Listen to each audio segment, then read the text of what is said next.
Ok, dans cette vidéo, je vais te partager le système exact qui m'a permis de mettre mon agence en mode autopilote et qui me permet de livrer plus de 30 clients par mois en automatique et je peux bosser que 2 heures par jour. Et ça sans sacrifier la qualité de mes prestations et sans devoir être ultra tech ou expert en automatisation. Dans les 10 prochaines minutes, tu vas apprendre toi aussi de ton côté à mettre ce système en place pour ton agence de service et tu seras capable de le faire dès la fin de cette vidéo. Voilà, si tu n'es pas capable de prendre ces 10 prochaines minutes qui vont probablement changer ton business, ça ne sert à rien que tu regardes cette vidéo, tu peux directement la quitter.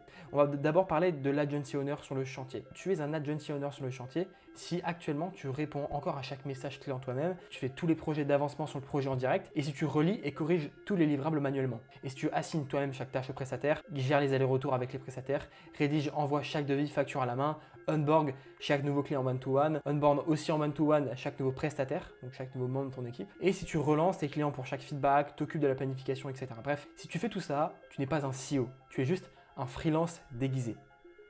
L'agency owner architecte, quant à lui, il définit la vision et les objectifs de son agence, il crée et il améliore les process pour que tout roule sans lui, et il choisit les bons outils et les prestataires, et uniquement des players. Il automatise et délègue tout l'opérationnel de son agence, il surveille les KPIs, et il garde le lien avec le client pour la stratégie, mais jamais pour l'exécution. Et il identifie les points faibles du système et les améliore. Il passe 80% de son temps à penser à la croissance, offre, marché et structure. Il forme rapidement et c'est en automatique. Et il prend les décisions clés et laisse tout l'opérationnel à son équipe. Maintenant, ce qui va te permettre de passer d'un agency owner qui est actuellement sur le chantier à un vrai architecte de ton business, c'est ton infrastructure. Une infrastructure qui va te permettre de te concentrer uniquement sur les actions à fort effet de levier. Alors qu'est-ce que c'est qu'une action à fort effet de levier? Une action à fort effet de levier, c'est une action avec peu d'input, mais avec un output qui sera énorme. Par exemple, cette vidéo-là, la vidéo précédente, elle m'a pris 5 heures de préparation. Actuellement, en l'espace de quelques jours, elle m'a amené plus de 35 leads qualifiés. Donc, on peut voir que c'est une action qui a un faible input, ça ne me demande que 5 heures. Par contre, sur le long terme, je vais pouvoir avoir des clients et des leads qualifiés en automatique. Contrairement à si je passais ces mêmes 5 heures-là à gérer la délivrabilité client, à faire des Google Meet, des WhatsApp, création de factures, signature des contrats, j'aurais juste un seul client délivré pour ces mêmes 5 heures. Donc là, on aurait un très haut input comparé à l'output qui est juste un seul client délivré. Alors que là, je peux en amener 30, 50 sur le long terme. Donc maintenant, comment se compose cette infrastructure? Ton infrastructure doit être composée en 3 pôles. On a d'abord l'acquisition, donc c'est tous tes CRM, leads, contenus que tu vas pouvoir gérer avec ton infrastructure. On a aussi la gestion de projet qui va gérer toute la délivrabilité, le suivi de tâches et l'assignement des tâches. Donc le suivi de tâches, entre parenthèses SOP, donc tu vas pouvoir gérer tous les SOP que tu ajoutes pour chacune des tâches pour aider tes prestataires. Tu vas pouvoir gérer tout ce qui est ressources humaines avec tes équipes, leur disponibilité et tout un pipeline de recrutement entièrement automatisé qui va te permettre de tester jusqu'à 150 personnes en une semaine. Attention, pour faire tourner cette infrastructure, il ne faut absolument pas que tu utilises Make, Zapier, N8N ou encore Notion, il faut absolument que tu évites ces outils et je vais t'expliquer pourquoi juste après. Pour piloter ton infrastructure, avoir une gestion à 360 degrés de celle-ci, tu vas utiliser Airtable. Airtable, il va te permettre de traquer les deadlines, de gérer ton recrutement et de faire tout ce qui est suivi de projet. En fait, toute cette partie-là, Airtable va pouvoir la gérer. Tu vas pouvoir créer différentes bases de données. Là, tu vois que sur cette interface, on a tout ce qui est compagnie, sales, project, team, donc human resource.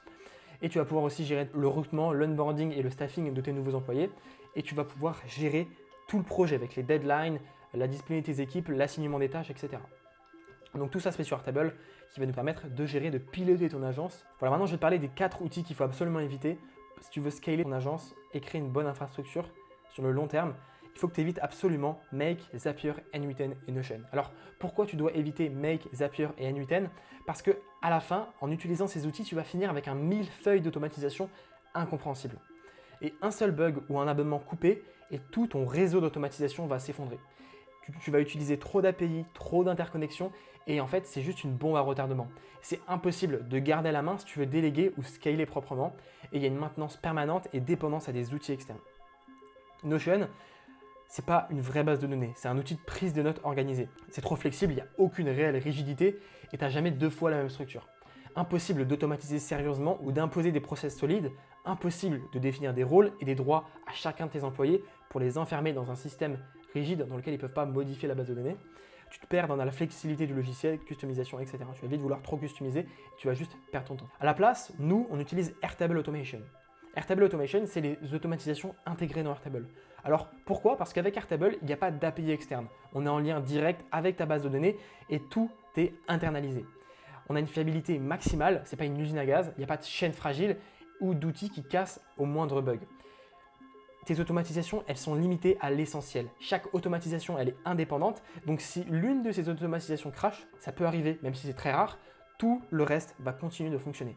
Ensuite, tu as le module code de Airtable. Il permet d'aller beaucoup plus loin sans multiplier les outils ni dépendre de solutions externes. Comme avantage, tu as aussi la gestion centralisée et sécurisée des API. En fait, Airtable, il propose un espace et un environnement dans lequel tu peux stocker toutes tes clés d'API de manière ultra sécurisée, ce qui fait que tu les changes une seule fois et tout se remplace. Ça ne casse pas toutes tes automatisations, contrairement à Make, Zapier et N8N. Ok, maintenant pour la communication, on utilise un système assez unique que tu n'as encore jamais vu, je pense, auparavant. Toute ton équipe, elle va discuter sur Slack. Ce Slack-là, il sera connecté à un portail client. Alors ce portail client-là, nous, il est réservé à nos clients. C'est une application privée qu'on a créée en interne. Et en fait, ce portail client, il est directement lié à Slack. Okay, tes clients, ils ne peuvent pas se connecter au Slack. C'est impossible. Il ne faut surtout pas que tu utilises Slack pour onboarder tes clients. Slack, c'est fait pour parler avec ton équipe, pas avec tes clients. C'est extrêmement important. Et pourquoi? Parce que la majorité des clients B2B, ils n'ont pas envie d'installer Slack juste pour ton agence. Et ils n'ont pas envie d'avoir un outil plus, ni activer des notifications pour un seul prestataire. Il y a une adoption quasi nulle du côté client. Dans les faits, ils préféreront toujours l'email ou encore WhatsApp parce que c'est simple et universel. Donc il ne faut surtout pas que tu utilises Slack. Il faut que tu utilises un portail client qui est connecté avec ton Slack, ce qui fait que tes équipes elles pourront parler à tes clients directement sur Slack et tous les messages de ce Slack seront retransmis vers ton portail client. Et inversement, les messages de tes clients seront retransmis vers Slack. Ce qui fait que toutes tes équipes et toi-même, tu seras sur Slack et tu pourras parler à tes clients comme ça. Pourquoi il faut un portail client dédié? Pour pouvoir communiquer avec tes clients. Parce que tu vas me dire, ok, ça leur fait aussi une application de plus et ça va saouler mes clients. Le client, il accède à tout sans créer compte ni installer quoi que ce soit. Dès qu'il passe commande chez vous, son compte est créé automatiquement et il peut se connecter sur le portail client en un clic. Tout est centralisé au même endroit. Messages, suivi, feedback. En fait, ton portail client, c'est le centre de gravité de ton projet. Tout passe par là. Okay, du côté client, tout passe par là. Et donc, ton client, en fait, il va s'y connecter naturellement pour avoir des feedbacks et pour suivre son projet. Et donc, naturellement, il va aussi répondre aux messages. Notification garantie. Chaque message du portail client vont générer un email où le client peut répondre directement depuis cet email. Il y a une simplicité maximale. Dès qu'il devient client, il accède à l'espace. Il n'y a aucune friction. On a enlevé toutes les frictions du côté client pour que le client n'ait pas envie de… Il ne te demande pas d'aller sur WhatsApp ou par email. Ça ne va pas le déranger. Il va naturellement se connecter à son portail client. Maintenant, on utilise aussi les formulaires. Alors, les formulaires, je n'ai pas envie de rentrer dans le profondeur là-dedans parce que ma vidéo précédente en parle extrêmement bien, mais ça te permet de collecter des informations en automatique et de faire travailler le client pour toi. Alors, je te conseille d'aller voir la dernière vidéo que j'ai faite qui explique très clairement comment tu vas pouvoir utiliser les formulaires intelligents pour déléguer 50% de ta prestation à tes clients. Tu vas voir, c'est extrêmement puissant. Maintenant, si tu veux rester freelance solo ou continuer à tout gérer toi-même, ce n'est pas pour toi. Mais si tu veux vraiment passer au niveau supérieur, automatiser et t'extraire de l'opérationnel, c'est l'étape à franchir. Tu peux booker ton call gratuit sans aucun engagement. Le lien est juste dans la description. Peu importe si tu bosses avec nous ou non, on va te donner un plan d'action gratuit sur mesure qui sera applicable là tout de suite dès la fin de notre appel. Quoi qu'il arrive, tu repars avec une structure qui sera prête à scaler. Voilà, c'est tout pour cette vidéo et je te dis ciao.